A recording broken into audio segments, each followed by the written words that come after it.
공동체와 함께하는 리딩 지저스. 오늘은 5강 3일차입니다.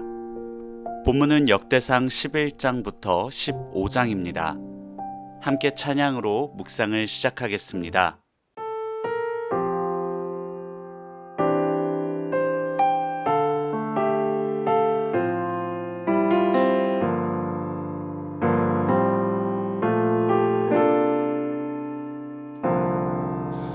보혈을 지나 하나님 품으로, 보혈을 지나 아버지 품으로, 보혈을 지나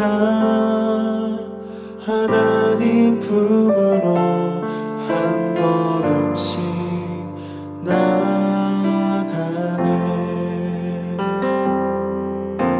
보혈을 지나 하나님 품으로, 보혈을 지나 아버지 품으로, 보혈을 지나 하나님 품으로 한 걸음씩 나아가네. 존귀한 주 보혈이 내 영을 새롭게 하시네. 존귀한 주 보혈이 내 영을 새롭게 하네.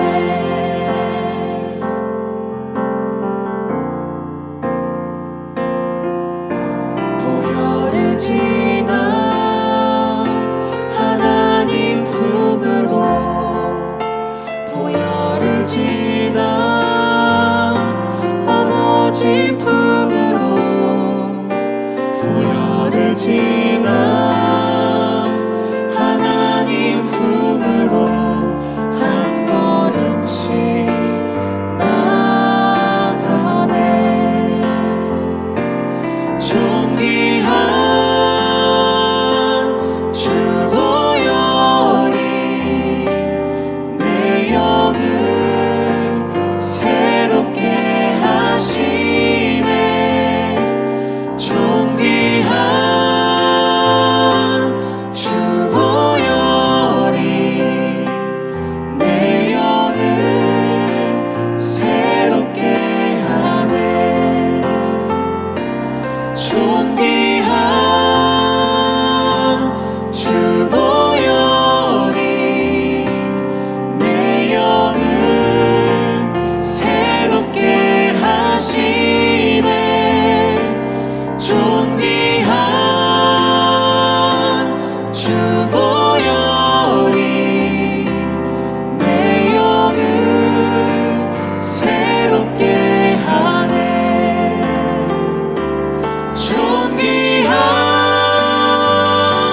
주 보혈이 내 영을 새롭게 하시네.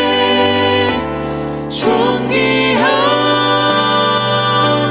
주 보혈이 내 영을 새롭게 하네. 내 영을 새롭게 하네.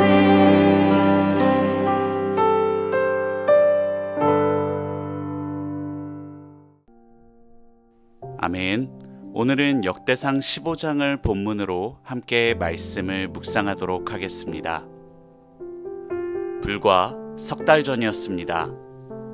다윗과 3만 명의 이스라엘 무리는 화려하게 새로 만든 수레에 하나님의 언약궤를 싣고 예루살렘으로 향했습니다.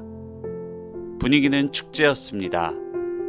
그러나 소들이 뛰고 수레가 흔들리자 언약궤가 떨어질까봐 무심코 손을 뻗었던 웃사가 그 자리에서 즉사하고 맙니다.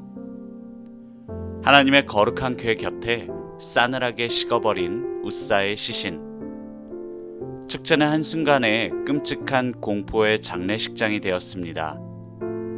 다윗은 너무나 두려워 언약궤를 다윗성으로 메어가지 못하고 오베데돔의 집으로 돌려보냈습니다.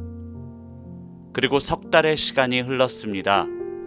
두려움과 트라우마에 갇혀있던 다윗이 다시 예루살렘으로 하나님의 언약궤를 모셔오기 위해 나섭니다. 그런데 이번에는 달랐습니다. 화려하고 번쩍이는 새 수레는 보이지 않았습니다. 대신 몸을 성결하게 씻은 레위지파 제사장들이 언약궤의 긴 막대기를 꿰어 자신들의 어깨에 메고 조심스럽게 걸음을 내딛기 시작했습니다. 오늘 실패와 죽음의 두려움을 뚫고 기쁨의 춤으로 바뀌어가는 이 장엄한 행진 속에서 우리를 위해 친히 무거운 십자가를 어깨에 메신 참된 구원자를 만나보길 원합니다. 석 달의 시간 동안 다윗은 무엇을 했을까요? 그는 깊은 고뇌 속에서 율법의 말씀을 펴고 하나님의 뜻을 찾았습니다. 그리고 마침내 실패의 원인을 뼈저리게 깨달았습니다. 13절을 보십시오. 다윗이 레위 사람들에게 고백합니다. 전에는 너희가 매지 아니하였으므로 우리 하나님 여호와께서 우리를 찢으셨으니 이는 우리가 규례대로 그에게 구하지 아니하였음이라. 과거에 다윗이 준비했던 새 수레는 이방 나라인 블레셋 사람들이 우상을 옮길 때 쓰던 가장 현대적이고 효율적인 방법이었습니다. 소들이 끌어주니 사람도 편하고 보기도 좋지 않은가? 그러나 하나님은 인간의 효율성이나 세상의 화려한 방식을 원하지 않으셨습니다. 민수기 말씀에 기록된 하나님의 법은 단 하나, 반드시 구별된 레위 자손이 어깨에 메고 운반해야 한다는 것이었습니다. 우리의 신앙도 마찬가지입니다. 우리는 종종 하나님을 잘 섬기겠다는 명목으로 내 삶의 새 수레를 도입합니다. 더 편하고 더 세련되고 더 효율적으로 보이는 세상의 방식들로 예배와 사역을 포장하려 합니다. 그러나 말씀의 기준을 떠난 인간적인 열심은 결국 영적인 죽음과 실패를 불러올 뿐입니다. 다윗은 세상의 수레를 과감히 부수고 버렸습니다. 그리고 불편하고 땀방울이 흐르더라도 하나님의 말씀대로 언약궤를 어깨에 메는 순종의 길로 다시 돌아왔습니다. 그렇다면 하나님은 왜 그토록 무거운 언약궤를 수레가 아니라 사람의 어깨에 메라고 고집하셨을까요? 수레는 생명이 없는 기계입니다. 그러나 어깨에 맨다는 것은 땀을 흘리고 무게를 온몸으로 느끼며 고통을 감수하는 철저한 희생과 헌신을 의미합니다. 하나님의 임재는 편안한 기계장치가 아니라 땀방울과 눈물이 베인 희생의 어깨 위에서 이동해야 함을 보여주시는 것입니다. 이 역대상 15장에 땀 흘리는 제사장들의 어깨는 장차 우리를 위해 가장 무거운 짐을 짊어지실 예수 그리스도를 예표하고 있습니다. 우리는 웃사처럼 하나님의 거룩하심 앞에 서면 그 즉시 심판받아 죽어 마땅한 죄인들입니다.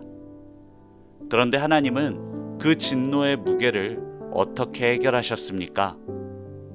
말씀이 육신되어 이 땅에 오신 참된 언약궤이신 예수 그리스도를 보십시오. 예수님은 천군 천사라는 편안한 수레를 타고 십자가를 피할 수도 있으셨습니다. 그러나 예수님은 효율적인 수레를 선택하지 않으셨습니다.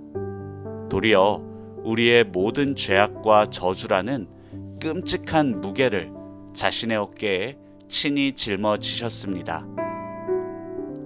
가장 무겁고 거친 십자가 나무를 어깨에 메시고 골고다 언덕을 향해 땀과 피를 흘리며 묵묵히 걸어가셨습니다.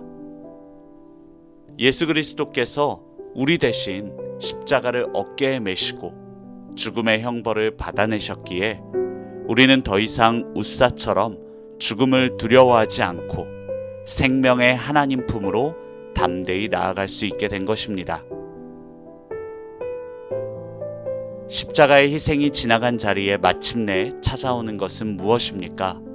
바로 부활의 벅찬 기쁨입니다. 26절을 보십시오. 하나님이 여호와의 언약궤를 맨 레위 사람들을 도우셨으므로 무리가 숫송아지 7마리와 순양 7마리로 제사를 드렸더라. 피 흘리는 제사가 드려졌고 하나님의 도우심이 임했습니다. 더 이상 즉사하는 웃사의 공포는 없었습니다. 이 완전한 죄사함과 임재의 은혜 앞에서 다윗이 어떻게 반응합니까? 29절, 다윗 왕은 언약궤가 다윗성으로 들어올 때 춤을 추며 뛰놀았습니다. 왕의 체면도 다 버리고 어린아이처럼 기뻐서 옷이 흘러내리도록 춤을 추었습니다. 그렇습니다. 이것이 복음이 주는 진정한 기쁨입니다. 십자가에서 죽으신 예수님은 3일 만에 무덤을 찢고 부활하셨습니다. 부활을 통해 확증된 십자가의 완전한 용서, 그것을 믿는 자의 마음에는 율법의 정죄와 죽음의 공포가 산산조각납니다. 그리고 다윗처럼 주체할 수 없는 구원의 감격과 기쁨만이 남게 됩니다. 말씀을 맺겠습니다. 사랑하는 여러분, 올해 우리가 이 말씀의 여정을 걸어가는 동안 우리의 신앙생활이 혹시 새 수레를 찾는 일에 몰두하고 있지는 않습니까? 어떻게 하면 더 편하게 신앙생활할까? 어떻게 하면 희생 없이 복을 받을까? 이제 내 삶의 수레를 버리길 원합니다. 그리고 십자가를 어깨에 맨 그 순종의 길로 돌이킵시다. 우리가 나의 자아를 부인하고 십자가의 좁은 길을 기꺼이 갈 수 있는 이유는 예수 그리스도께서 먼저 그 무거운 십자가를 어깨에 메시고 부활의 완전한 승리를 이루셨기 때문입니다. 우리를 위해 희생의 땀방울을 흘리신 그 십자가의 은혜를 깊이 묵상하며 다윗처럼 죽음의 두려움을 넘어 부활의 기쁨으로 힘차게 춤추며 예배하는 거룩한 성도들이 되시기를 축복합니다. 아멘. 함께 기도하고 묵상을 마무리하겠습니다. 구원의 기쁨과 부활의 생명 되시는 하나님 아버지, 내 편의와 효율성을 쫓아 말씀의 규례를 버리고 새 수레를 만들려고 했던 우리의 인본주의적인 교만과 어리석음을 회개합니다. 진노를 받아 마땅한 우리를 위해 편안한 수레를 거절하시고 친히 무거운 십자가를 어깨에 메고 골고다 언덕을 오르신 예수 그리스도의 크신 희생과 사랑을 찬양합니다. 주님, 무덤을 이기고 부활하신 그 주님의 완전한 용서를 믿음으로 우리 안에 있던 죽음의 두려움이 떠나길 원합니다. 이제는 다윗처럼 왕의 체면을 버리고 구원의 감격으로 기뻐 뛰는 온전한 예배의 삶이 되게 하옵소서. 십자가를 지심으로 참된 언약궤가 되신 예수 그리스도의 이름으로 기도합니다. 아멘.